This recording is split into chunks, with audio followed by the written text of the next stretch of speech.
স্বাগত দর্শক, ৭১ জার্নালে আপনাদের সাথে আছে আমি তানিয়া রহমান। সংবাদ পর্যালোচনা ভিত্তিক নিয়মিত এই অনুষ্ঠানে আমরা খবরের নানান বিষয় বিশ্লেষণ করি। পত্রপত্রিকা, টেলিভিশন, ডিজিটাল মিডিয়া ও নিউজ পোর্টালে যেসব খবর শিরোনাম হয়ে থাকে তা আমরা জানিয়ে দিই। সেই খবরের সাথে যুক্ত মানুষদের আমরা সংযুক্ত করি আমাদের আলোচনা টেবিলে। আমাদের স্টুডিও এবং অনলাইনে সংযুক্ত থাকা অতিথিরা সেসব খবরের গভীরে ঢোকেন। আজ আমাদের সাথে আছেন স্টুডিওতে বৈশাখী টেলিভিশনের head of news জিয়ল Kabir Suman. অনেক ধন্যবাদ এবং স্বাগত ৭১ জার্নালে। আমরা আলোচনা করতে চাই বিষয়গুলো নিয়ে। আমাদের সাথে এর মধ্যে অতিথি হিসেবে যুক্ত হয়েছেন ফজলে হুদা বাবুল, বিএনপির দলীয় সংসদ সদস্য, এবং আছেন শামসুল আলম লিটন, রাজনৈতিক বিশ্লেষক, এবং মেজর অবসরপ্রাপ্ত মোহাম্মদ আশরাফুজ্জামান, নিরাপত্তা ও পলিসি বিশ্লেষক। তিনি যুক্ত হবেন কিছুক্ষণের মধ্যে আমরা আশা করি। জিয়ল কবির সুমন, আপনাকে যদি একটু শুরু করি, সেটি হচ্ছে আগামীকাল পবিত্র ঈদ উল ফিতর। কিছুক্ষণ পরে আসলে ১২টায় আমরা তাই ধরবো। দীর্ঘদিন পর যেটি সবার আগ্রহের জায়গা, যে একটি সরকার প্রধানের সাথে রাষ্ট্রপ্রধান একসাথে ঈদের জামাত আদায় করবেন, এরকম একটি দৃশ্য আমরা কাল সকালে দেখতে যাচ্ছি। হ্যাঁ, যথার্থই বলেছেন। শুরুতে আমি ৭১ জার্নালের দর্শকদের ঈদের শুভেচ্ছা জানাচ্ছি আপনার মাধ্যমে। আর আমার সহ আলোচক যারা আছেন, লিটন ভাই এবং বাবুল ভাই, দুজনকেই শুভেচ্ছা এবং ঈদ মোবারক। তো যেটা বলছিলেন যে দুই ভিভিআইপি কাল ঈদের নামাজ একসাথে পড়তে যাচ্ছেন। আসলে বাংলাদেশের জন্য এটা একটা, বিশেষ করে তারেক রহমান সাহেব প্রধানমন্ত্রী হয়েছেন, ১৭ বছর পর দেশে এসেছেন। আমরা আগে কি দেখতাম? আমরা দেখতাম যে তিনি বিশেষ করে ঈদের সময়গুলোতে সামাজিক যোগাযোগ মাধ্যমে তিনি ঈদের জামাতে নামাজ পড়ছেন, লোকজনের সাথে কুশল বিনিময় করছেন, না তারপরে হয়তো বাসায় চলে যাচ্ছেন বা অন্য কোথাও নিজের ব্যক্তিগত যেই দেখা সাক্ষাৎ সেগুলো করতেন। তো এখানে যেটা হচ্ছে, তিনি গত ১৭ বছর পরে আসার পর উনি যে মানুষের সাথে যে ইন্টারাকশনটা উনি করছেন, বিশেষ করে ওয়ান টু ওয়ান কমিউনিকেটিভ যেই ওনার যে ল্যাঙ্গুয়েজ, ধরেন এক জায়গায় যাচ্ছেন, সেখানে তিনি গাড়ি থামাচ্ছেন, লোকজনের ফুল নিচ্ছেন, কুশল বিনিময় করছেন, হাত নেড়ে নেড়ে যাচ্ছেন। এই জিনিসগুলো মানুষের সাথে না একটা এনাকমেন্ট তৈরি হয়েছে। হ্যাঁ, মানুষও তাকে নিজেদের বলে ভাবতে শুরু করেছেন যে না, বিশেষ করে ১ মাস, এই যে আমাদের এর আগেও বলেছি, আপনার এই ভোটের কালি এখনো শুকায় নাই, কিন্তু বেশ কিছু ইশতেহার তিনি কিন্তু অলরেডি বাস্তবায়নের পথে, অর্থাৎ তৈরি শুরু হয়ে গেছে। তো এই সব কিছু মিলিয়েই কালকে যেই ঈদের জামাতটা আমরা দেখতে যাচ্ছি, এটা বাংলাদেশের মানুষ, বিশেষ করে আপনি জানেন যে মোহাম্মদ শাহাবুদ্দিন সাহেব প্রেসিডেন্ট, তিনি বলেছেন যে বিভিন্ন কারণে উনি জামাতে নামাজ পড়তে পারেননি, তাকে পড়তে দেওয়া হয়নি। তো সেই জায়গাটা থেকেও তিনিও একটা রিলিফ পেয়েছেন বলে আমি মনে করি। আর তারেক রহমান সাহেব প্রধানমন্ত্রী হিসেবে তার যে মানুষের প্রতি মমত্ববোধ বা মানুষের প্রতি যে ভালোবাসা, মানুষের সাথে মেশার যে আগ্রহ, এই জিনিসগুলো আসলে মানুষ তাকে তাদের নিজেদের লোক বলেই কিন্তু ভেবে নিয়েছে বলে আমার মনে হয়। একসাথে আরেকটু জানবার আগ্রহ থাকে সবারই, সেটা হচ্ছে যে সাবেক প্রধান উপদেষ্টা তিনি এবং এনসিপির যেসব নেতারা রাষ্ট্রপতির বিপক্ষে আসলে অবস্থান নিয়েছেন, তারাও থাকবেন কিনা কালকে, এই দৃশ্যটাও হয়তো অনেকের চোখ আসলে ঘুরবে, বিষয় হবে। কারণ পক্ষে বিপক্ষে সবাই থাকবে সেখানে, কে কিভাবে নেয়। কারণ সবকিছুর মধ্যে একটা যে শুরুটা যেভাবে গণ অভ্যুত্থান পরবর্তী যেই, বিশেষ করে সবাই তো গণ অভ্যুত্থানের শক্তি যারা নির্বাচন করেছেন, তো এর পরবর্তীতে এখন একটা জিনিস দেখেন, জনগণ 75% গণভোটের পক্ষে রায় দিয়েছেন, আবার 2/3 মেজরিটি বিএনপিকে দিয়েছেন। তার মানে কি, বিএনপি গণভোটের যে বিষয়গুলো সেগুলো তারা বাস্তবায়ন করবে। আবার বিএনপি এর আগে যে 184টা যেই অধ্যাদেশ যেগুলো ছিল, এর মধ্যে 50%-এর বেশি বিএনপি কিন্তু নোট অফ ডিসেন্ট দিয়েছিল। তো তারা হয়তো যেগুলোতে তাদের আপত্তি ছিল, তো তারা স্বভাবতই যেহেতু ক্ষমতায় আসছে, তাদের যেগুলো তারা ভালো মনে করবেন সেগুলোই তো তারা বাস্তবায়ন করবেন। তো দেখা যাক আগামী কিছুদিনের পরে, হয়তো নির্বাচন ঈদের পরে 1 সপ্তাহ 10 দিন পরে বোঝা যাবে যে রাজনৈতিক গতি প্রকৃতি কোন দিকে যাচ্ছে। তবে সেটি কখনোই সহিংসতা বা খুব বেশি হানাহানির দিকে না যায়, সেটি আমরা প্রত্যাশা করতেই পারি। ফজলে হুদা বাবুল, আপনার কাছে আসতে চাই। 17 বছর পর তারেক রহমান ঈদ উদযাপন করবেন নিজ দেশের মাটিতে, নিজ দেশের মানুষের সাথে।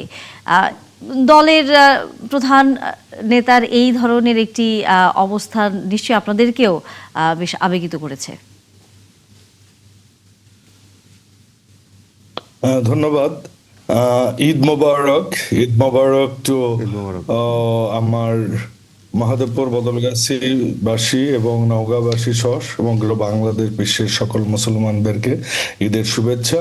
আজকের ঈদটা বোধহয় শুরু হলো আমার খুব একটা খুবই ব্যতিক্রমী, এবং আমি নিজেকে খুব সৌভাগ্যবান মনে করছি। সেটা হচ্ছে লিটন ভাই আমার ইউনিভার্সিটির বড় ভাই, আমার হলের বড় ভাই। আমাকে ছোটবেলা থেকে ফার্স্ট ইয়ার থেকে উনি দেখেছেন। আর সুমন ভাই আমার অত্যন্ত পছন্দের মানুষ। তাদের Thank you. সাথে আজকে টকশো করছি, এটা খুব ভালো লাগছে। সত্যি ঈদটা আনন্দময় হবে ইনশাআল্লাহ। আর যে কথাটি আপনি বললেন যে জনাব তারেক রহমান আজকে 70 বছর পর বাংলাদেশের মাটিতে, প্রিয় মাতৃভূমিতে উনি ঈদ উদযাপন করছেন, এইটা আমাদের জন্য একটা বড় পাওয়া। আর সারা দেশবাসীর জন্য একটা স্বাধীনতার ঘোষকের সন্তান 17 বছর পর সেই দেশের আজকে তিনি আসছেন, ঈদ করছেন, ঈদ উদযাপন করবেন ইনশাআল্লাহ। সেই সাথে একটু বেদনাদায়ক যে উনি ওনার ভাই, আপন ছোট ভাই, প্রিয় ভাই এবং তার মমতাময়ী মা, দেশনেত্রী, আপোষের নেত্রী, গণতন্ত্রের মা আমরা বলি, বেগম খালেদা জিয়া এবং তারেক রহমানের মা এবং ভাইকে ছাড়া উনি ঈদ উদযাপন করবেন। যদিও জিয়া পরিবার কখনো নিজেদের দুঃখের কথা, নিজেদের কষ্টের কথা মিডিয়ায় বলেন না, বাট সন্তান হিসেবে আমি একটা ইতিহাস বলতে চাই। জনাব তারেক রহমানের সাথে আমার জীবনে একবার 1-to-1 মিটিং হয়েছে 2017 সালে। উনি আমাকে 2 ঘন্টা সময় দিয়েছেন। আমি তখন কর্পোরেট জব করতাম, তো স্বাভাবিকভাবেই ঈদটাই আমার ছুটির সময় ছিল। তো আমি ঈদের মধ্যে গেলাম, তো উনি আমাকে বললেন যে আপনি ঈদের মধ্যে কেন আসলেন, আপনার বাবা মার সাথে ঈদ করতেন? আমি বললাম বাবা নেই, মা বেঁচে আছে। হ্যাঁ, মার সাথে ঈদ করতে, তাহলে তো আরো বেশি দরকার, আমি তো আপনাকে জানি। তারপর যখন বললাম যে আপনার মাকে ছাড়াও তো আপনি ঈদ করছেন, আপনার ভাইকে ছাড়াও তো আপনি ঈদ করছেন, তখন আমি দেখেছি ওনার ইমোশন, ওনার চেহারা। কারণ মানুষ যত কঠিনই হোক, যত রূঢ়ই হোক, যত বাস্তবতায় নিজেকে লুকিয়ে রাখতে চাক না কেন, সেই মানুষটার কিন্তু মনের ভাব চেহারায় প্রকাশ পায়। তো এটাও আমাদের জন্য বেদনাদায়ক, তারেক রহমানের জন্য তো অবশ্যই, এবং আমাদের জন্য যে আমরা দেশনেত্রীকে ছাড়া, আমার জীবনের প্রথমবার আমি ঈদ করছি এবং উনি মাকে ছাড়া ঈদ করছেন, এটা একটা দিক। আরেকটা দিক আপনি সঠিকভাবেই বলেছেন যে অনেক দিন পর একটা দেশের প্রধানমন্ত্রী এবং রাষ্ট্রপতি একসাথে ঈদ উদযাপন করবেন। এবারের ঈদটা বিভিন্ন কারণে বহুমাত্রিক দিক পেয়েছে। সেটা হচ্ছে, আপনারা দেখেছেন সংসদীয় গণতন্ত্র শুরু হয়েছে, নির্বাচিত প্রতিনিধিরা সংসদে। আবার যদি অন্যদিকে দেখেন তাহলে সারা বিশ্বে একটা যুদ্ধময় বিশ্ব সারাক্ষণ লেগে আছে। আপনি দেখেছেন যে এই জ্বালানির আপনার হেডলাইন দেখলাম, মানুষের মধ্যে অস্থিরতা ছিল। আমাদের বর্তমান সরকার যতটা পেরেছে, যতটা তাদের প্রধানমন্ত্রী চেষ্টা করেছেন সাধারণ মানুষকে সাথে নিয়ে, সাধারণ মানুষকে যতটুকু ঈদের স্বস্তি দেওয়া সম্ভব, যতটুকু উনি প্রধানমন্ত্রী হিসেবে তাদেরকে, যেমন উনি শাড়ি দিয়েছেন, 3 পিস দিয়েছেন, হাজিদের জন্য রুমাল দিয়েছেন, তার সাথে যদিও প্রত্যেকটা আসনে 700টা মাত্র শাড়ি।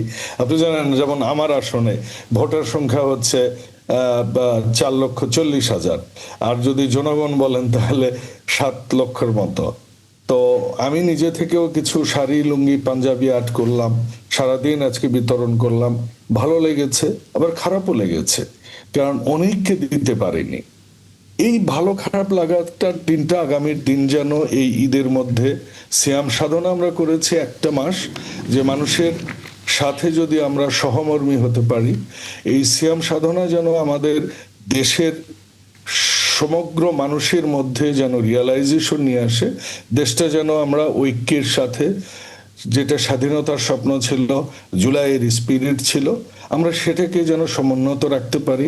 90-এর যে গণতান্ত্রিক আন্দোলন ছিল সেটাকে যেন আমরা ধারণ করতে পারি। আগামীর বাংলাদেশটা যেন হয় সকলের এবং সুন্দর, ঐক্যের, সাম্যের, সামাজিক ন্যায় বিচারের। অবশ্যই সেরকম আমরাও একটা আসলে সবাই এই বাংলাদেশ ধরনের আমরা একটি গড়ার স্বপ্ন দেশ দেখি। আসলে প্রত্যাশা করি সাধারণ মানুষের। ঈদের প্রত্যাশাটা যাই হোক না কেন, সেটি আসলে যেন সামনের দিনগুলোতে সাধারণ মানুষের জীবনমান উন্নয়ন এবং একই সাথে নিরাপত্তা নিশ্চিত করে, সেটি প্রত্যাশা থাকবে। শামসুল আলম লিটন, আপনার কাছে আসবো, তবে সেটি বিরতির পর, কারণ আমরা হয়তো তখন আন্তর্জাতিক বিষয়গুলো নিয়ে এটা আলোচনা করতেই হবে আমাদের। এরই মধ্যে অনেকেই বিভিন্ন দেশে, বিশেষ করে মধ্যপ্রাচ্যের দেশগুলোতে ইরানের যুদ্ধের কারণে আটকা পড়েছেন, তাদের ফিরিয়ে আনা এবং জ্বালানির বিষয়টি বারবারই সামনে আসছে, সেটা নিয়ে আমরা আলোচনা করব। তবে বিরতির পর আপনারা আছেন আমাদের সাথে। দর্শক, ৭১ চ্যানেলে বিরতির সময় হয়ে গেল, বিরতির পর নিশ্চয়ই আবারও যুক্ত হবেন। এরই মধ্যে যদিও আমাদের থেকে একদিন আগে এগিয়ে আছেন শামসুল আলম লিটন, কারণ তিনি এখন যুক্তরাজ্যে অবস্থান করছেন এবং তিনি আজকে তার ঈদের দিন, আনন্দের দিন। ঈদ মোবারক জানাচ্ছি আপনাকে। আপনাকে দিয়ে আলোচনাটা শুরু করতে চাই, সেটি হচ্ছে যুদ্ধের খবরই। কারণ ইরানের সাথে এখন মার্কিন যুক্তরাষ্ট্র এবং ইসরায়েলের যে যুদ্ধটির সর্বশেষ যে খবরাখবর আমরা গত কয়েকদিন ধরে গণমাধ্যমগুলো দেখছিলাম, যে তেলের স্থাপনাগুলোতে, গ্যাসের স্থাপনাগুলোতে, এরই মধ্যে ইরান যেমন তার পার্শ্ববর্তী মধ্যপ্রাচ্যের অন্যান্য দেশে হামলা করছে, আবার একই সাথে ইরানও ক্ষতিগ্রস্ত হচ্ছে। সেই বাস্তবতাকে সামনে রেখে এই যুদ্ধ কোন দিকে যাচ্ছে বলে আপনার কাছে মনে হচ্ছে? সামনের দিনগুলোকে জ্বালানি সংকট কি একটু আমাদেরকে ভাবিয়ে তুলবে? অবশ্যই, যদি সরাসরি বলা যায় সেটি হচ্ছে যে আমরা একটা জ্বালানি নিয়ে এসওএস কন্ডিশনে আছি, যেহেতু রেশনিং করতে হচ্ছে এবং নানা পরিস্থিতি বিদ্যমান। গত দুদিন বিশেষ করে এমন কিছু ঘটনা ঘটেছে যেটা ইরানের উপর চাপিয়ে দেওয়া যুদ্ধকে অনেকটা ডিসাইসিভ মোমেন্ট তৈরি করেছে। কিন্তু তার আগে আমি ঈদ সম্পর্কে, যুক্তরাজ্য সম্পর্কে 30 সেকেন্ডে একটা কথা বলে নেই। যেই শহরে আমি আমার পরিবারের সঙ্গে ঈদ উদযাপন করতে এসেছি এবং আমার পরিবার এখানেই বসবাস করেন, এই শহরেই 16-17 সালের দিকে, আমি এক্সাক্ট সবটা মনে নেই, এই প্রধানমন্ত্রী তারেক রহমান এবং তার মা বেগম খালেদা জিয়া, তিনি 18 সালের আগে সর্বশেষ এখানে সুস্থ অবস্থায় এসেছিলেন এবং একটি ঈদে তিনি এখানে লন্ডনে সর্বসাধারণের সঙ্গে, প্রবাসীদের সঙ্গে শুভেচ্ছা বিনিময়ের জন্য এসেছিলেন আমাদের এলাকায়। সেটি ছিল ফেয়ারলক ওয়াটার মার্কি, এখানে অনেক বড় একটা জায়গায়, এবং সমস্ত প্রবাসীরা বিপুল উৎসাহে তাদের ভালোবাসা, শ্রদ্ধায় বেগম খালেদা জিয়ার সঙ্গে এবং তার পুত্র তারেক রহমানের সঙ্গে তৎকালীন অ্যাক্টিং চেয়ারম্যান দেখা করতে সমবেত হয়েছিলেন। যদিও অনেক বড় একটা সমাবেশ হওয়ার কারণে হয়েছিল সেটি। তো আমি সেই জিনিসটি স্মরণ করতে চাই এই জন্য যে এই 17 বছর পর তিনি তার নিজের পরিবেশে ফেরত গেছেন, এক্সাইল অবস্থা থেকে। রাজনৈতিক পরিস্থিতি পরিবর্তন হয়েছে, বিরুদ্ধ অবস্থায় যে অবস্থা ছিল সেখান থেকে সম্পূর্ণ দেশের মানুষের নির্বাচিত সরকারের আয়ত্তে যে সরকারটি, যে পরিস্থিতিটি, সেখানে তিনি তার নিজের ভুবনে তিনি ঈদ উদযাপন করবেন। এই পরিস্থিতিটি প্রবাসীরা তাকে 17 বছর তিনি ঈদ উদযাপন করতেন কিংস্টনে, তার বাড়ির পাশেই একটি মাঠে। এই প্রবাসীরা প্রতি বছরই তাকে পেত। এই প্রথম তারা আর পাচ্ছেন না তারেক রহমানকে। তিনি এক্সাইল অবস্থায় থেকে দেশে গিয়ে বর্তমানে তিনি অ্যাক্টিং চেয়ারম্যান নয়, প্রধানমন্ত্রী তারেক রহমান জনগণের মাঝে উদযাপন করেন। প্রবাসীরা হারিয়েছে কিন্তু দেশ তাকে পেয়েছে। আমি মনে করি গণতন্ত্রের মধ্য দিয়ে এই অভিযাত্রা অব্যাহত থাকবে। ঈদের আনন্দ সকলের মধ্যে ছড়িয়ে পড়ুক। এই সঙ্গে আমি এবার বলছি যে এই যুদ্ধ অবস্থা আমাদেরকে এই উদযাপন করতে হচ্ছে। এই গত দুদিনে কয়েকটি বড় বড় ঘটনা ঘটেছে, যেটি ইরান যুদ্ধের ভয়াবহতাটাকে বিশ্বব্যাপী মানুষের মধ্যে একটা ভিন্ন আমেজ দিতে সক্ষম হয়েছে এবং অনেকেই এই পরিস্থিতিকে ঈদের আনন্দের সঙ্গেও তুলনা করতে চান কিনা জানি না, কিন্তু তাদের মধ্যে সেই বারতা এসছে। কারণ যখন ডোনাল্ড ট্রাম্প, যিনি ইসরায়েলের চাপিয়ে দেওয়া যুদ্ধ ইরানের উপর, সেখানে তিনি যোগ দিয়েছেন, ইরানের মতো একটি দেশকে মোকাবেলা করতে গিয়ে ইসরায়েল এবং যুক্তরাষ্ট্র যখন যুদ্ধ করে, এটা একটা অসম যুদ্ধ। সেই অসম যুদ্ধে তিনি কূটনৈতিকভাবে বারবার পরাভূত হচ্ছেন, কারণ ন্যাটো তাকে স্পষ্টভাবে জানিয়ে দিয়েছে যে এই যুদ্ধে তারা সরাসরি ন্যাটোর দিক থেকে জড়াবেন না। তিনি সর্বশেষ গতকাল কিন্তু ন্যাটোকে কিন্তু কাওয়ার্ড বলেছেন। তো যার ফলে যে বড় কূটনৈতিক বিপর্যয়ের মুখোমুখি ডোনাল্ড ট্রাম্প হচ্ছে, এটি মুসলিম দেশগুলোর জন্য এই ভয়াবহতা যুদ্ধের মধ্যেও তাদের মধ্যে একটা কমফোর্ট সিচুয়েশন তৈরি করছে হয়তো। এবং একই সঙ্গে যেহেতু গ্যাস ফিল্ডগুলোতে, জ্বালানি ফিল্ডগুলোতে হামলার ঘটনা ঘটছে, এটি কোনো বিচ্ছিন্ন ঘটনা নয়। কারণ ইসরায়েল যখন তার ইরানের বেসামরিক এলাকাগুলোতে বারবার হামলা করছে, প্রেসিডেন্টগুলোকে অ্যাসাসিনেট করছে সরাসরি আঘাত করে, এবং প্রত্যেকটি নেতাকে সরাসরি অ্যাসাসিনেশনের অর্ডার দিয়ে বিশ্ব মানবতার যে ইন্টারন্যাশনাল যে রুলস রেগুলেশন সবকিছুকে একেবারে তোয়াক্কার বাইরে নিয়ে বিশ্ব সভ্যতাকে উল্টো দিকে হাঁটাতে শুরু করেছে, পশ্চিম যারা ওয়ার, হিউম্যান রাইটস, ডেমোক্রেসি এগুলো নিয়ে স্ট্যান্ডার্ড তৈরি করেছিল সেকেন্ড ওয়ার্ল্ড ওয়ারের পরে মানবতার জন্য, পৃথিবীকে বাসযোগ্য করার জন্য, ঠিক সেই পরিস্থিতিগুলোর ভিন্ন একেবারে উল্টো পরিস্থিতিতে মার্কিন যুক্তরাষ্ট্রকে নিয়ে গিয়ে মার্কিন যুক্তরাষ্ট্রের যে বৃহত্তর জনগোষ্ঠী তাদের জন্য একটা লজ্জাজনক পরিস্থিতি তৈরি করেছেন ডোনাল্ড ট্রাম্প অ্যান্ড নেতানিয়াহু, যিনি ওয়ার ক্রিমিনাল হিসেবে অলরেডি চিহ্নিত। এই যুদ্ধে কূটনৈতিক বিপর্যয় যে ডোনাল্ড ট্রাম্পের, এটি ইরান যুদ্ধে ইরান হারবে কি জিতবে সেটি বড় কথা নয়। বড় কথা হচ্ছে 28শে ফেব্রুয়ারি থেকে এ পর্যন্ত পরাক্রমের সঙ্গে বিশ্বের দুটি বৃহৎ শক্তিকে ঠেকিয়ে রাখার মধ্য দিয়ে যে প্রতিরোধের যে বিজয়, সেই বিজয়টিকে এই ঈদের সময়ে মানুষ ভিন্ন মাত্রায় হয়তো দেখতে চাইবে। কিন্তু এই কূটনৈতিক বিপর্যয় ডোনাল্ড ট্রাম্প কাটিয়ে উঠতে পারবে কিনা জানি না, তবে ইরান যুদ্ধের সামনের দিনগুলো আরো রক্তাক্ত হওয়ার সম্ভাবনা দেখছেন অনেকে। সেটি যদি হয় তাহলে সামনের দিনগুলোতে আমাদের সাথে যেহেতু আছেন নিরাপত্তা এবং পলিসি বিশ্লেষক মেজর অবসরপ্রাপ্ত মোহাম্মদ আশরাফুজ্জামান, তাহলে সামনের দিনগুলোতে জ্বালানির পাশাপাশি আমরা বা এক ধরনের আলোচনাও গত কয়েকদিন ধরে করছিলাম যে যখন জ্বালানি সংকটটি সামনের দিকে যদি তীব্র হয় তখন আমাদের মতো দেশে, বিশেষ করে আমরা জানি সামনে আমাদের হচ্ছে এক ধরনের সেচের একটা বিষয় থাকে, বড় মৌসুম থেকে শুরু করে এই বিষয়গুলোর পাশাপাশি যখন মুসলিম কোনো দেশের উপর আক্রমণ হয় তখন এক ধরনের উগ্রবাদিতাও অনেক সময় আমরা লক্ষ্য করি। অনেকে হঠাৎ করে খুবই সেই বিষয়ে আগ্রহী হয়ে ওঠেন, নিজেদের এক ধরনের অবস্থান তৈরি করার চেষ্টা করেন। আমাদের সামনের দিনগুলোতে এই সংকটটি আবার সামনে আসে কিনা আপনার কাছে কি মনে হয়? আসসালামু আলাইকুম, সবাইকে ঈদ মোবারক এবং আলোচক সহ আপনাদের সবাইকে সালাম এবং শুভেচ্ছা। অত্যন্ত প্রাসঙ্গিক বিষয়গুলো আপনি সামনে এনেছেন। আমরা শুধু এই ইরান সংকটে তেলের সংকটটাই সামনে নিয়ে আসছি। বিশেষ করে আমাদের মতো দেশগুলোর জন্য একটা বড় সংকট সামনে আসছে, যেটা নিয়ে আমি ফেসবুকে একটা স্ট্যাটাসও দিয়েছি। সেটা হচ্ছে সার সংকট। এমনি ওই হরমুজ প্রণালী দিয়ে প্রায় 20 ভাগের উপরে সার সারা পৃথিবীতে যায় এবং ভারত ইতিমধ্যেই তাদের এই গ্যাস না পাওয়াতে, ওদের কাতার থেকে যে এলএনজি পাওয়ার কথা সেটা ঠিক মতো না পাওয়ার কারণে তাদের উৎপাদনের মাত্রাটা কমিয়ে দিয়েছে।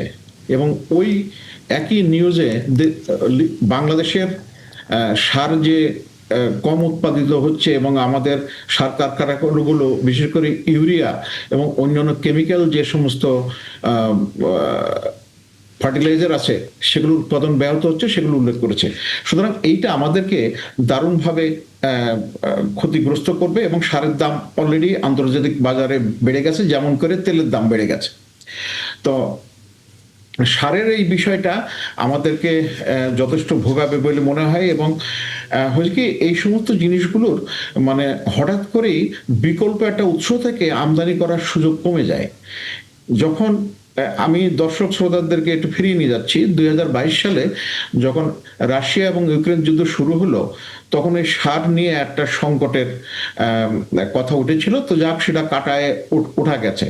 কিন্তু আপনি দেখেন আমাদের এই মুহূর্তে আমাদের দেশের বড় মৌসুমের চলছে এবং আমাদের দেশের প্রেক্ষাপটে বড় মৌসুমে যে পরিমাণ ধান উৎপাদিত হয় সেটা অত্যন্ত গুরুত্বপূর্ণ। সুতরাং আমরা অলরেডি একটা চ্যালেঞ্জের মধ্যে পড়ে গেছি এবং এটা থেকে উত্তরণ খুব সহজ হবে বলে আমার মনে হচ্ছে। একটা দাম বৃদ্ধি আর হচ্ছে সরবরাহের অনিশ্চয়তা। সুতরাং এই দুই ফ্যাক্টরকে আমাদেরকে মোকাবেলা করতে হচ্ছে। এটা গেল হচ্ছে আপনার সারের ব্যবসাটা বললাম। আর তেলের বিষয়টা আন্তর্জাতিক বাজারে অলরেডি বেড়ে গেছে, $100 উপরে পার ব্যারেল হয়ে গেছে এবং এই যুদ্ধ যদি আরো দীর্ঘায়িত হয় তাহলে এটা আরো বেড়ে যাবে। এবং আরো বেড়ে যাওয়ার লক্ষণটা হচ্ছে যে বর্তমানে ইসরায়েল, যাকে কেউ নিয়ন্ত্রণ করতে পারে না, এবং বিশেষ করে ডোনাল্ড ট্রাম্প আসার পরে মনে হয় যেন ডোনাল্ড ট্রাম্প তাদের হাতের গুটি। সুতরাং তারা যেভাবে নেতানিয়াহু অর্থাৎ ইসরায়েলের লবি যেভাবে বলবে উনি সেইভাবে কার্যক্রম করবেন। সো এই অবস্থায় যুদ্ধ দীর্ঘায়িত হলে তেলের সরবরাহ আরো কমে যাবে এবং আপনার এই সারের সরবরাহটাও কমে যাবে। আর একটা ছোট্ট তথ্য আমি এই জায়গায় সংযোজন করতে চাই, সেটা হচ্ছে এই যে হরমুজ প্রণালী শুধুমাত্র তেল বা এই যে সারের সরবরাহ লাইন হিসাবেই কাজ করে না। এখান দিয়ে উপসাগরীয় যে দেশগুলো, তাদের খাদ্যের প্রায় 90% এই সমুদ্র পথে আমদানি করতে হয়। সুতরাং ওই দেশগুলো একটা খাদ্য সংকটে পড়ার সম্ভাবনা আছে। আর একটা সম্পূরক তথ্য দিয়ে রাখি যে কাতারকে যখন সৌদি আরব 2018 সালে বিভিন্ন অবরোধ দিয়েছিল, তখন তুরস্ক এবং ইরান কাতারকে সেই অবরোধ কাটায়ে উঠে তাদের খাদ্য সরবরাহ এবং অন্যান্য নিত্য প্রয়োজনীয় জিনিস সরবরাহের পথটা উন্মুক্ত করে। তা আপনি চিন্তা করে দেখেন এই হরমুজ প্রণালীর বিষয়টা কিভাবে সামগ্রিকভাবে বিশ্ব অর্থনীতি, জ্বালানি সরবরাহ এবং এই খাদ্য নিরাপত্তার একটা বড় অনুঘটক। কারণ যদি সার মতো সরবরাহ না পাওয়া যায়, তো এই জন্যে আমাদের জন্য এটা বিরাট একটা চ্যালেঞ্জের মধ্যে পড়ে গেছে। এবং এই এটা চ্যালেঞ্জটি কিভাবে মোকাবেলা করবে সরকার? ফজলে হুদা বাবুল যেহেতু আমাদের সাথে যুক্ত আছেন, সামনের দিনগুলোতে আমরা কম বেশি তো আসলে এই খবরগুলো আসছেই যে তেলের দাম বাড়বে, সামনে সারের সংকট হতে পারে। সেই সব কিছু মাথায় রেখে আমরা সামনের দিনগুলোতে এই পরিস্থিতি মোকাবেলা করবার জন্য কি ধরনের পরিকল্পনা আসলে দেখতে পাবো সরকারের পক্ষ থেকে?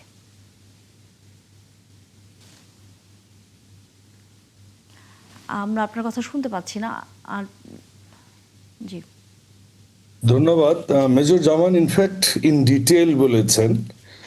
যেমন উনি ওই যখন কাতারের প্রতি অবরোধ হলো, বিষয়টা হচ্ছে আমি মধ্যপ্রাচ্যে আমার থাকবার অভিজ্ঞতা হয়েছিল। 5 বছর আমি ছিলাম, দুবাই বেস ছিলাম যখন জব করতাম। তো সেখানে আমি একটা জিনিস দেখেছি, যখন ওই আপনার উপসাগরীয় কান্ট্রিগুলো যখন সৌদি আরব কিছু বলেন, তখন ওই আপনার কুয়েত, বাহরাইন, ইউএই মানে সংযুক্ত আরব আমিরাত, এরা একসাথে একটা ইয়েস বলে বসে।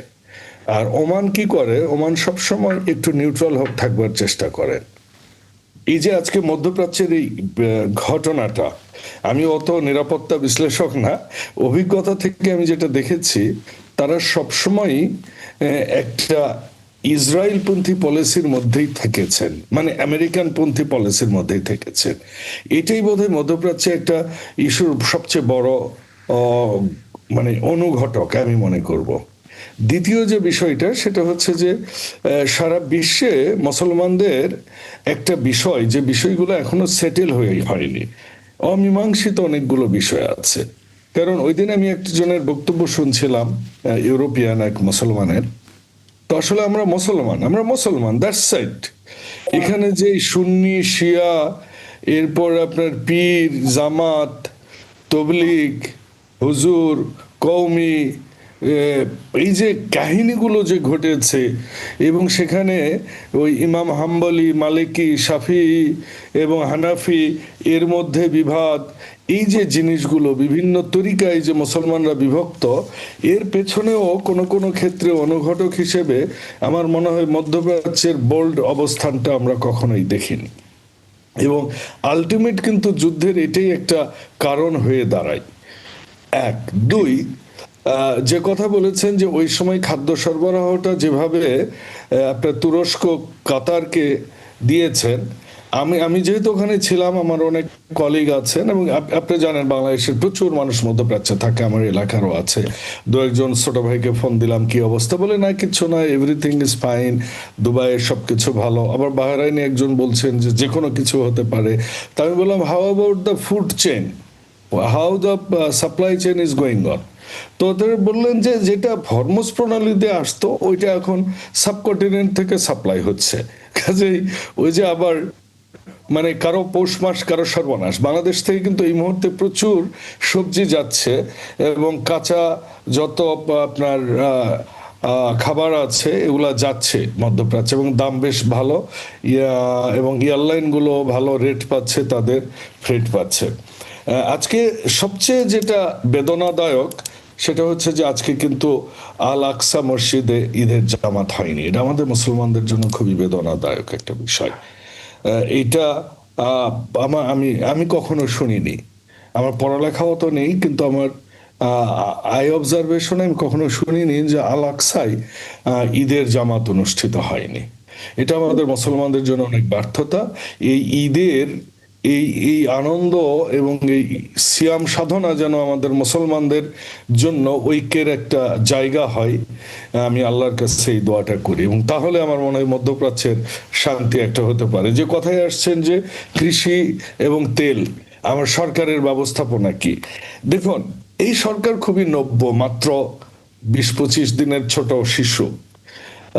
অনেক কিছু নিয়ে আমরা চলছি, এটা সব সরকারই এসে বলে, খুব গতানুগতিক কথা বলছে। তবে আমি এখনো সরকারের যেটা আমি মোটিভ বুঝি, বিশেষ করে জনাব তারেক রহমান, উনি কৃষিকে ব্যাপক গুরুত্ব দেন। আমি নিজে কৃষক দলের একজন সদস্য, কর্মী একজন পদে যুগ্ম সাধারণ সম্পাদক কেন্দ্রের।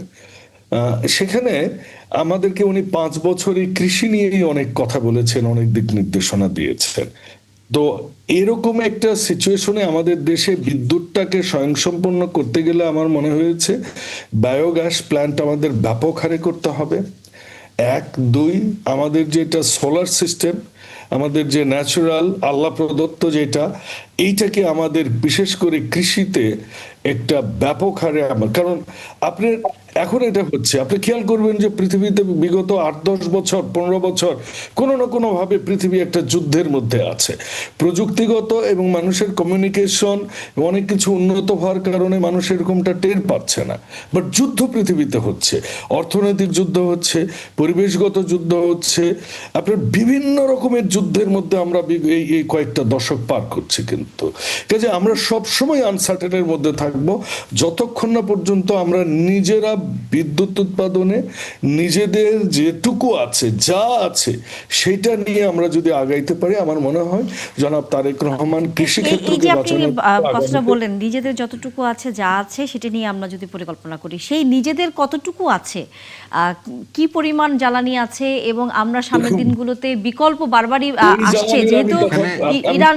এখানে বাবুল ভাই একটা বিষয় হচ্ছে, একটা হচ্ছে আপনার ইমিডিয়েট একটা স্টেপ নিতে হবে, আর একটা হচ্ছে লং টার্ম। আপনি যেটা বললেন সোলার প্যানেল ট্যানেল, এগুলো তো সময় সাপেক্ষ আসলে।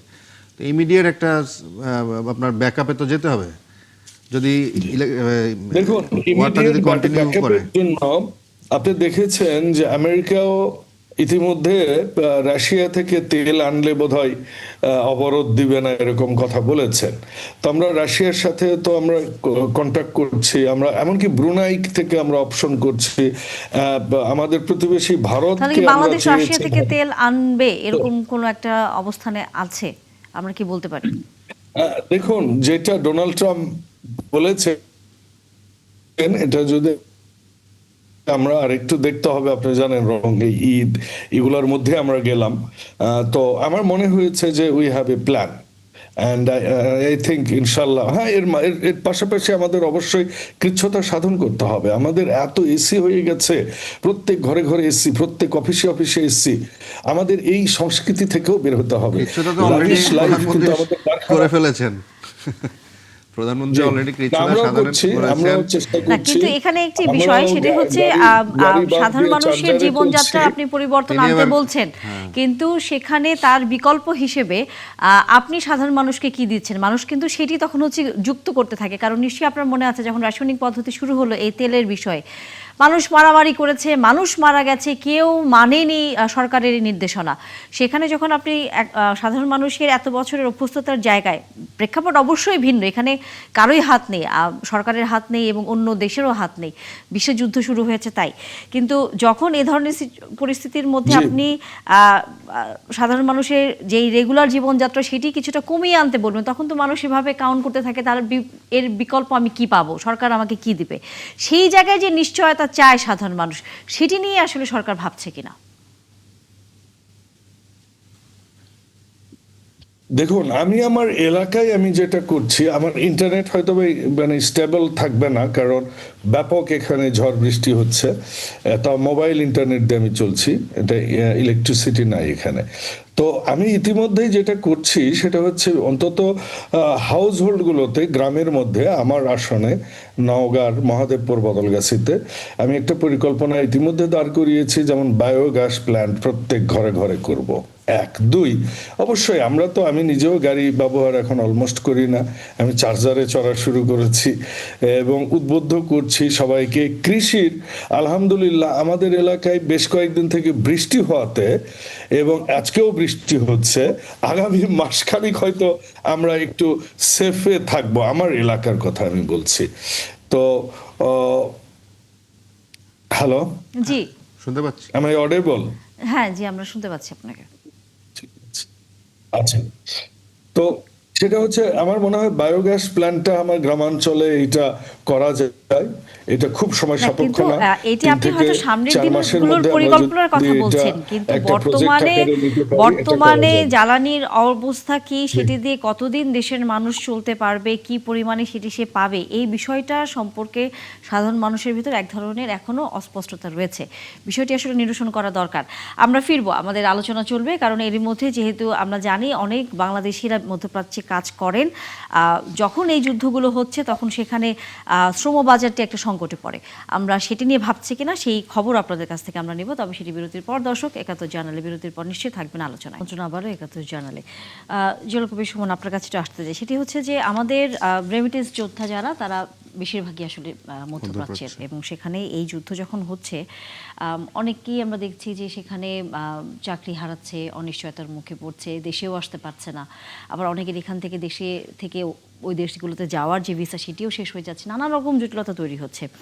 আপনার কাছে কি মনে হয়, এই যুদ্ধের ফলে আমরা কি আমাদের এই বাজারটি হারাতে বসছি? এই ধরনের কোনো শঙ্কা দেখা? বাজার এটা অত্যন্ত সময় উপযোগী এবং গুরুত্বপূর্ণ একটি বিষয়। সেটি হচ্ছে আপনার এই যে ইরানের যেই যুদ্ধ এবং মধ্যপ্রাচ্য, ইরানকে কেন্দ্র করে মার্কিন মিত্র যে দেশগুলো আছে, তো কুয়েত, কাতার, সৌদি আরব, আরব আমিরাত, এইসব দেশে কিন্তু অসংখ্য বাংলাদেশি থাকেন, এবং একটা টোটাল রেমিটেন্সের 60% কিন্তু এই দেশগুলো থেকে আসে।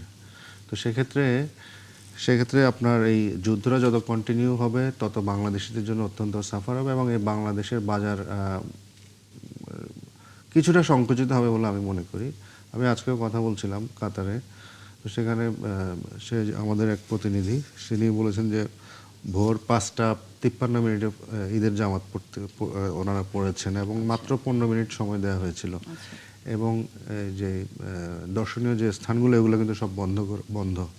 তো সেই অবস্থায়, এবং এর বাইরে আপনি যদি আরও অন্য দেশগুলো আছে সেগুলো, তো সব মিলিয়ে যেটা মনে হচ্ছে বাংলাদেশে অদূর ভবিষ্যতে মানব প্রবাসী কল্যাণ মন্ত্রণালয় এক্ষেত্রে অত্যন্ত অ্যাক্টিভ থাকতে হবে, এবং তারা তাদের করেসপন্ডেন্স চালিয়ে যেতে হবে, যাতে করে আমাদের রেমিটেন্স খাতটা যেন কোনো মতেই সংকুচিত না হয়, এবং এটা কীভাবে আরও এক্সটেনশন, যাদের ভিসার মেয়াদ শেষ হয়ে যাচ্ছে সেগুলো আরও কীভাবে কী করা যায়। এখন যে দেশগুলোতে আছে তারাও কিন্তু যুদ্ধের শিকার, এবং আপনি যদি দেখেন তাহলে সেক্ষেত্রে বাংলাদেশ সরকারকে উদ্যোগী হতে হবে, এবং যারা আছেন সরাসরি তারা যেন বেনিফিটটা পান, যে ঠিক আছে যুদ্ধ শেষ হলে আপনারা আবার যেতে পারবেন, কোনো একটা নেগোসিয়েশনের জায়গাটা যেন তারা কন্টিনিউ করেন, তাহলে হয়তো সেই জায়গায় কিছুটা রক্ষা হবে। আদারওয়াইজ প্রভাব মোটামুটি ভালোই পড়বে বলে আমার মনে হয়। শামসুল আলম লিটন, আপনার কাছে আসলে এই বিষয়টা একটু জানতেই চাই, যেহেতু আপনি এই বিষয়গুলো নিয়ে আরও বেশি বিস্তারিত হয়তো তথ্য রাখেন।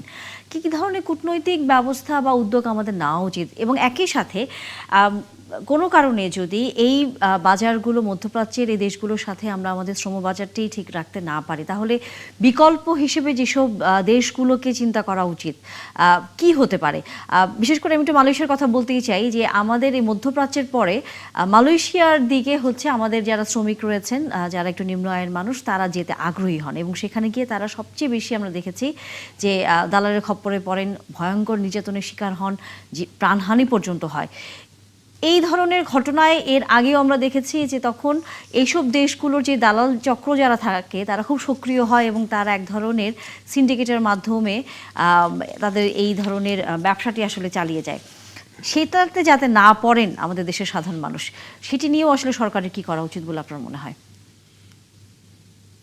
এটা একটা বড় মাপের ডিজাস্টার, শুধু বাংলাদেশের জন্য নয়, ওয়ার্ল্ডের অন্তত ১০০টি দেশ কম বেশি এই যুদ্ধের যারা ক্ষতিগ্রস্ত হচ্ছে, এবং আমাদের জন্য সবচেয়ে বড় ক্ষতি যেটি হচ্ছে যে জ্বালানি এবং এবং হিউম্যান রিসোর্সেস, বিশেষ করে আমাদের রেমিটেন্স যোদ্ধারা অথবা রেমিটেন্সের যে প্রবাহ, এটি অলরেডি বড় রকমের হুমকির মধ্যে আমরা আছি, এবং এই যুদ্ধ খুব দ্রুত যদি শেষ না হয়, এবং খুব দ্রুত শেষ হওয়ার কোনো লক্ষণ আপাতত দেখা যাচ্ছে আমরা না। দেখছি না।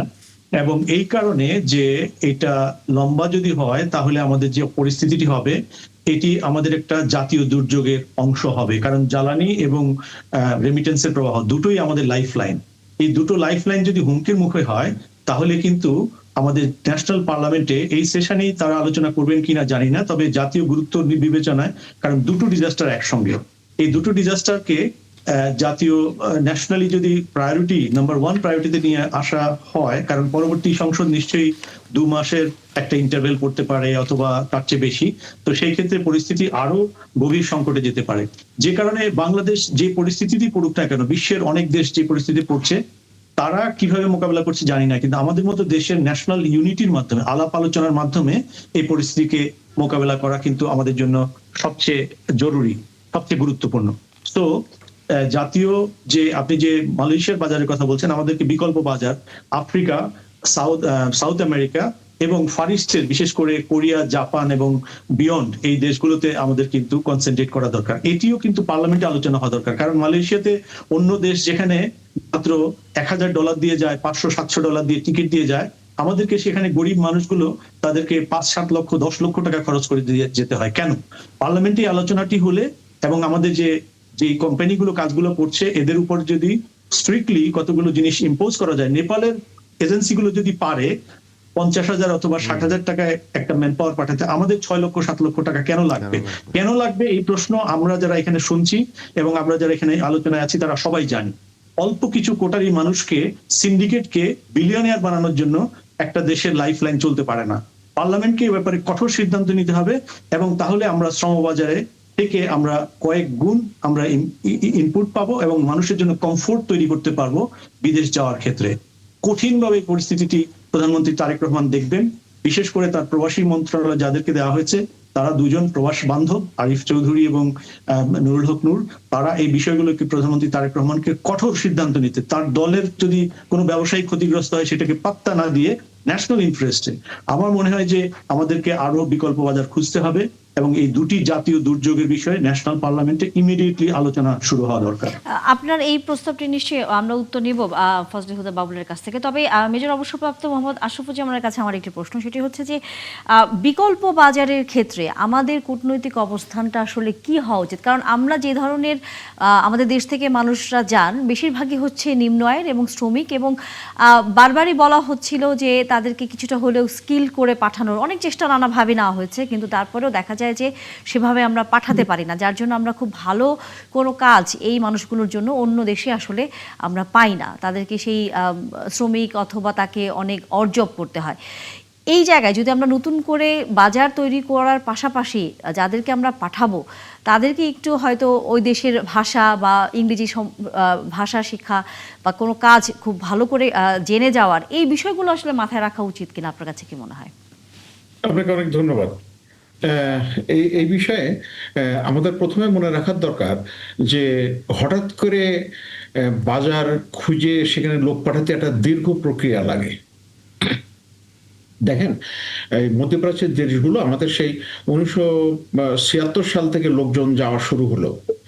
তো ওখানে যে সমস্ত লোক যায় তারা আমাদের দেশের শিক্ষা ব্যবস্থার কারণে, আপনি ম্যাট্রিক পাস করেছে, এইচএসসি পাস করেছে, IMGPA 5, তো এদের ভাষার যে দুর্বলতা, না ইংরেজি, আমি নিজে ব্যক্তিগতভাবে অনেক ছেলের ইন্টারভিউ করেছি, তারা যেমন আমার কাছে আমি বললো যে তোমার ম্যাট্রিকের নিয়ে এসো, তো রেজাল্টটা নিয়ে এসো, তো রেজাল্ট শিটে সাবজেক্টগুলো বাংলায় লেখা আছে, তারপর রেজাল্ট দেওয়া আছে।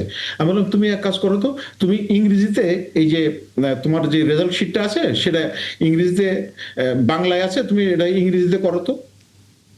বিশ্বাস করে তারা সেটা পারে না। তো এইটা হচ্ছে আমাদের দুর্ভাগ্য, কিন্তু এটা হচ্ছে বাস্তবতা। সো আমরা যে কিছুই বলি না কেন, নতুন মার্কেটে এটা সময় লাগবে। যেমন আমার মনে হয় যে আমাদের কৃতজ্ঞ থাকা উচিত প্রফেসর ইউনূসের কাছে, যে উনি তার ব্যক্তিগত উদ্যোগে জাপানে সেমি স্কিল বা স্কিল ক্যাটাগরির লোক পাঠানোর ব্যাপারে একটা বিরাট উদ্যোগ নিয়েছিলেন এবং সেটা কাজও শুরু হয়েছে। এখন সেটাতে মনে করেন তারা বলছে যে সম্ভবত 1 বছরের একটা প্রশিক্ষণ দিয়ে তাদেরকে নিয়ে যাবে। সুতরাং এইটার মধ্যে একটা আপনার প্রশ্নের উত্তর পাওয়া যাবে যে বললে হয় না, এটা ম্যাচিওর করতে সময় লাগে এবং সেখানে প্রত্যেক দেশের কাজের ধরন এক এক রকম। তো সেখানে ভাষাগত একটা বড় চ্যালেঞ্জ আছে। তারপরে কোন ক্ষেত্রে কাজ করবে, কোন ফিল্ডে কাজ করবে, সেই জায়গায় দক্ষতা আছে কিনা।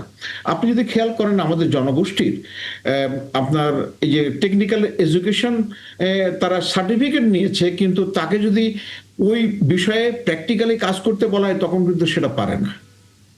তো আমাদের এই দুর্বলতাগুলো মাথায় রাখতে হবে। প্রত্যাশা যখন করব বা পরিকল্পনা করব, আশাবাদী হওয়ার জন্য বাস্তব ভিত্তি দরকার। কিন্তু আমার মনে হয় এই জায়গায় আমাদের একটা বিরাট দুর্বলতা আছে। তো এই সুযোগে আমি আরো 2-1টা বিষয় আছে যেটা করে আমরা ওভারঅল আপনার এই বিষয়গুলোর সাথেই সম্পৃক্ত। যেমন এই যে যুদ্ধ দীর্ঘায়িত হওয়ার ব্যাপারে ট্রাম্প সাহেব ইসরায়েলের প্ররোচনায় যুদ্ধে গেছেন, এটা মোটামুটি প্রতিষ্ঠিত এবং আমেরিকাতেও সেটা এইভাবে উচ্চারিত হচ্ছে। তো দেখেন ট্রাম্প সাহেবের জামাই কুজনার কিন্তু এই একটা বড় অনুঘটক, এবং ইসরায়েল তাকে মোটামুটি তাদের ফোল্ডে নিয়ে আসার ফলে আপনার কাজগুলো তাদের পক্ষেই নেওয়া সুবিধা হয়েছে। তো এই স্বজনপ্রীতির যে ব্যাপারটা, এইটা এখানে একটা জাজল্য প্রমাণ। আরটা হচ্ছে যে এই যুদ্ধ তাড়াতাড়ি শেষ হওয়ার ব্যাপারে ট্রাম্প সাহেব মনে করেছিলেন যে খুব তাড়াতাড়ি শেষ হয়ে যাবে, কিন্তু ইরান যে এত শক্ত অবস্থান নেবে বা তাদের যে সক্ষমতা আছে সেটা সে অনুধাবন করতে পারেন না। আর অনুধাবন করলেও উনি মনে করেন যে গায়ের জোরে করতে পারবেন, কিন্তু বাস্তবে কিছুটা উনি চূড়াবালির মধ্যে পড়ে গেছেন। তো এই জন্যে বলা হচ্ছে, মানে যুদ্ধ শুরু হওয়ার পরপরই 2টা কথা বলা হয়েছে। একটা হচ্ছে ইরান ইজ নট লুজিং, অর্থাৎ ইরান হারছে না আর আমেরিকা জিতছে না। এবং আজকে 4র্থ সপ্তাহ শুরু হচ্ছে শনিবার দিয়ে, সেখানেও মোটামুটি সেই কথাগুলো রয়ে গেছে। এবং এখানে গতকাল যে ঘটনা ঘটছে এটা অতি আশ্চর্যজনক ঘটনা। সেটা হচ্ছে আমেরিকার গর্ব 5th generation fighter, স্টিলথ fighter F-35 সেটা আক্রান্ত হয়েছে। এবং এটা চারটিখানি ব্যাপার না, এখানে আপনার এই যে মানে বৈষয়িক একটা বিপদটা সামনে নিয়ে আসতে হবে। আমার প্রশ্ন ছিল জনশক্তি রপ্তানি নিয়ে। সেটা হচ্ছে এই যে আজকে যে বিষয়গুলো আমরা আলোচনা করছি, যে মানব সম্পদ দক্ষ করে গড়ে তুলতে হবে, তারপর পাঠাতে হবে, তাতে করে তারা ভালো জব করতে পারবে, ভালো রেমিটেন্স পাঠাতে পারবে। কিন্তু এই আলাপগুলো কিন্তু আমরা আরও আজ থেকে 25-30 বছর আগেও কিন্তু এই সেম কথাগুলোই কিন্তু আমরা তখনও বলেছি। মানে মজার ব্যাপার হচ্ছে এই ব্যবসাগুলো যারা করেন তারা কিন্তু সরকারের খুব কাছাকাছি থাকেন, সরকার শীর্ষ পর্যায়ে তারা বাইরের নেতৃত্বে থাকেন এবং আশীর্বাদ পুষ্ট হন। তো পরে আর এই বিষয়গুলোতে কিন্তু আর হয় না, যে যার যার মতো করে সিন্ডিকেট করে সবাই যার যার মতো ব্যবসা করেন। তো একটা প্রাতিষ্ঠানিক যে বিষয়গুলো, প্রাতিষ্ঠানিক রূপ দেওয়ার, যে আমার এখানে স্কিল ম্যান পাওয়ার ডেভেলপমেন্ট করে আমরা বিদেশে পাঠাবো, যেই উদ্যোগটা, এটা কিন্তু আমরা দেখি নাই। এই আজকে 25 বছর পরে, আমি আমার প্রফেশনে 25 বছর পার হয়ে গেছে, আমি কিন্তু দেখি নাই।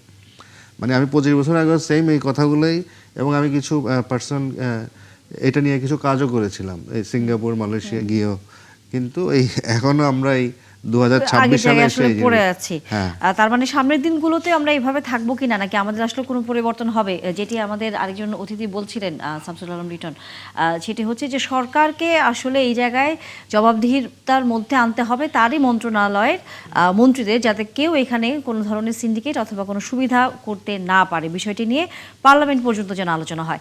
আমরা এই বিষয়ের উত্তর নিব, তবে সেটি বিরতির পর। দর্শক, 71 জার্নালে বিরতির সময় হয়ে গেল। বিরতির পর নিশ্চয়ই আবারও যুক্ত হবেন, আবারও 71 জার্নালে। আমরা আলোচনা শেষের দিকে আছি।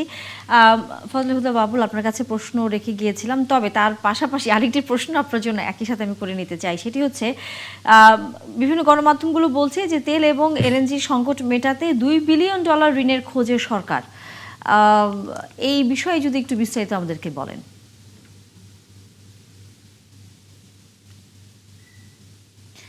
আমরা আপনার কথা শুনতে পাচ্ছি না। ঋণ নেওয়াটা একটা সরকারের স্বাভাবিক একটা প্রক্রিয়া। যখন দেশ একটা সমস্যায় থাকে, আপনি জানেন জিডিপির অবস্থা খুব খারাপ, অর্থনীতি ফোকলা করে গেছে, এখানে অনেক ইস্যু আছে। সো আমার মনে হয় যে ঋণ নেওয়া, তেল কেনা, মজুত করা, এটা আমি মনে করি সঠিক স্ট্র্যাটেজি নিয়েছেন। আর যে আলোচনাটা হচ্ছিল সেটা হচ্ছে যে আমাদের রেমিটেন্সের কথা। রেমিটেন্সের কথাটা দেখুন, আমি মধ্যপ্রাচ্যে থাকার কারণে শ্রমিকদের সাথে আমার খুব ওতপ্রোত সম্পর্ক হয় বিভিন্ন কারণে। আমি সময় পেলে তাদের সাথে কথা বলেছি, কিন্তু দিন শেষে কি দেখা গেছে সেটা হচ্ছে কি, যখন তাদের সাথে কথা বলি, আমাদের দেশে বিমান ভাড়া এত বেশি এবং ভিসা খরচ এত বেশি, মানে ওই দেশের ভিসা পাওয়ার জন্য তাদের যে ব্রোকার, এই ব্রোকারদের দালালি খরচ এত বেশি। এছাড়াও প্রত্যেকটা স্তরে মানে ব্রোকার থাকে। তখন একজন ছেলে যখন জমি জমা, গরু বাড়ি বিক্রি করে যখন যায়, তখন তার ওই টাকাটা উঠাতে তার অনেক সময় চলে যায় এবং তাতে করে এই জিনিসটা তার জন্য প্রফিটেবল হয় না। যেটা করা যেতে পারে, স্কিল লেবারের কথা এসেছে, আমরা অফলাইনে আলাপও করছিলাম। আনফরচুনেটলি বাংলাদেশে প্রচুর টেকনিক্যাল কলেজ, কিন্তু একটা টেকনিক্যাল কলেজেও আমার চোখে, আমি অন্তত 50টার মতো টেকনিক্যাল কলেজে গিয়েছি, একটা টেকনিক্যাল কলেজেও অ্যাবিলিটি এবং শিক্ষার মান, এমনকি একটা টেকনিক্যাল ইনস্টিটিউট যে আছে মিরপুরে জার্মানের, ইউসেপ, ওই ইউসেপের যে একদম প্রাইমারি লেভেলে যে শিক্ষা দেওয়া হয়, এইটুকু শিক্ষাও নাই। আমার বিশ্ববিদ্যালয়ে, আমার হলে, আমার একটু পিয়নের মতো কাজ করতো একটা ছেলে, ওই ছেলেটা ইউসেপের শিক্ষা নিত। আমি হামবুর্গে যে ওই ছেলেটা আমাকে পিক আপ করলো এয়ারপোর্ট থেকে, এবং বিএমডব্লিউ গাড়িতে, এবং তার নিজের বাড়ি হয়ে গেছে সেখানে। তো আমাদের দেশের এই ক্যারিগরি শিক্ষা বোর্ডের অধীনে যেসব ইনস্টিটিউট কলেজ আছে, এখানে শুধুই মাত্র আপনি দেখবেন 22 জন শিক্ষক আছে, 11 জন ছাত্র আছে। ছাত্র নাই, কিন্তু বেতন ঠিকই উঠছে। এই চক্র থেকে আমাদের বের হতে হবে। 1, 2, আমাদের যেসব বিদেশি মিশনগুলো আছে, দূতাবাসগুলো যেখানে আছে, এনাদের কোনো বার্ষিক বাজেট থাকে না, রেভিনিউর কোনো টার্গেট থাকে না। আমি যখন দুবাই থেকেছি, দিল্লিতে থেকেছি, সিঙ্গাপুরে থেকেছি, তখন তাদের সাথে যখন কথা বলেছি, তাদের একটাই দুঃখ, প্রোটোকল দিতে দিতে তারা শেষ। তো আমাদের প্রাইম মিনিস্টার তো এখন প্রোটোকল পছন্দ করেন না। আমার মনে হয়েছে যে আমাদের পররাষ্ট্র দপ্তরগুলো বিভিন্ন দেশে, তাদের একটা বাণিজ্যিক বাজেট থাকা উচিত। তাদের এই আপনার মানে কাজের অনুসন্ধানের জন্য একটা বাজেট থাকা উচিত, যে বছরে এতগুলা এক্সপার্ট, এতগুলো লেবার তারা নিতে পারবে। আমি ইউরোপে ঘুরে দেখেছি, ইউরোপে কৃষি শ্রমিকের প্রচুর ডিমান্ড, কিন্তু ওই যে ফাইনালি ইস্টার্ন ইউরোপ বলেন, আবার আপনার সেনজেন কান্ট্রিগুলো বলেন, এগুলোতে ল্যাঙ্গুয়েজ ইস্যু আছে। তো আমাদের ওই ল্যাঙ্গুয়েজগুলো, খুব প্রাথমিক ল্যাঙ্গুয়েজ যদি আমরা একটু দিতে পারি তাদেরকে, ইংরেজির ভাষাভাষী, যেটা আমাদের সরকারের পরিকল্পনায় আছে, আমরা নির্বাচনে ইশতেহারে দিয়েছি, আমার মনে হয় এটা একটা সমাধানের বিষয় হিসেবে আমরা দেখতে পাবো আগামীতে। আরেকটা বিষয় হচ্ছে কি, যে দেখুন, এটা শহীদ প্রেসিডেন্ট জিয়াউর রহমান যে বিদেশে শ্রমিক রপ্তানি শুরু করেছিলেন, আমাদেরকে, আমার মনে হয়েছে জনাব তারেক রহমান ইন্ডাস্ট্রিয়ালাইজেশন, কারখানার ক্ষেত্রে আমাদের নিজস্ব দেশের মধ্যে আমরা কর্মসংস্থান আমরা দেখুন, এমনকি নাট বোল্ট, আমরা এমনকি লাইট বাল্ব, এগুলোও আমরা চায়না থেকে নিয়ে আসি। আমাদের কিন্তু লাইট ইঞ্জিনিয়ারিং নাই, ছোটখাটো যেসব ইঞ্জিনিয়ারিং গুলো হওয়ার কথা সেগুলোও কিন্তু নাই। শ্রমঘন কিন্তু এই ইঞ্জিনিয়ারিং ফ্যাক্টরিগুলো হয়, অলমোস্ট প্রায় গার্মেন্টসের মতো।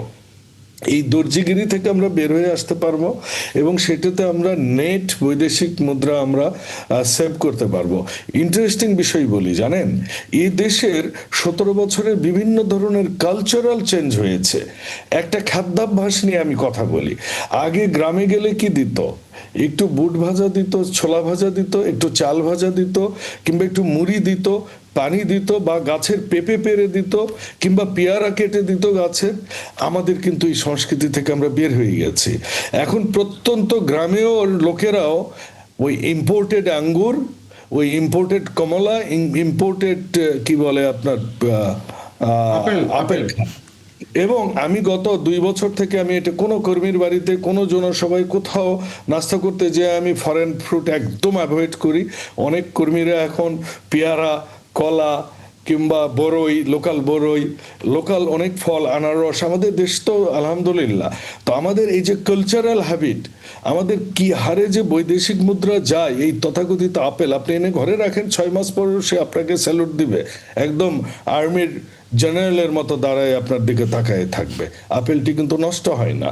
তো আমাদের এই যে অভ্যাস, আমাদের এই খাদ্যাভ্যাসও আমাদের কিন্তু বৈদেশিক মুদ্রা সেভিংসের একটা কারণ হতে পারে, যেটা শহীদ প্রেসিডেন্ট কিন্তু জিয়া রহমান সেখানে তাহলে বলেছিলেন। তো এক তখন জায়গায় আমি উনি হাঁটতে সেভিংস গিয়েছেন, তখনই করতে পারবো যখন আমার এই উৎপাদনটি চাহিদা অনুযায়ী থাকবে, এবং আমাদের যে খাদ্যাভ্যাসের ভিতরে এই হ্যাঁ, জিনিসগুলো আমাদের যখন ব্যাক টু যুক্ত হবে। বেসিকে যেতে হবে। জি, এক্স্যাক্টলি। সেইটি নিয়ে নিশ্চয়ই সামনের দিনগুলোতে ভাববার আছে এবং পরিকল্পনাও থাকবে আশা করি। আলোচনা আসলে শেষ করতে হচ্ছে অনেক বিষয় নিয়ে, তবে সামনের দিনগুলোতে আলোচনা হবে, কারণ ঈদের পরে দেশের রাজনৈতিক অবস্থা কি হয়, সরকারের পরিকল্পনাগুলো নিয়ে আলোচনা, এবং একই সাথে যুদ্ধ তো থাকবে। দর্শক, ৭১ জার্নাল শেষ করতে হচ্ছে। নিশ্চয়ই দেখা হবে আবারও, ভালো থাকবেন।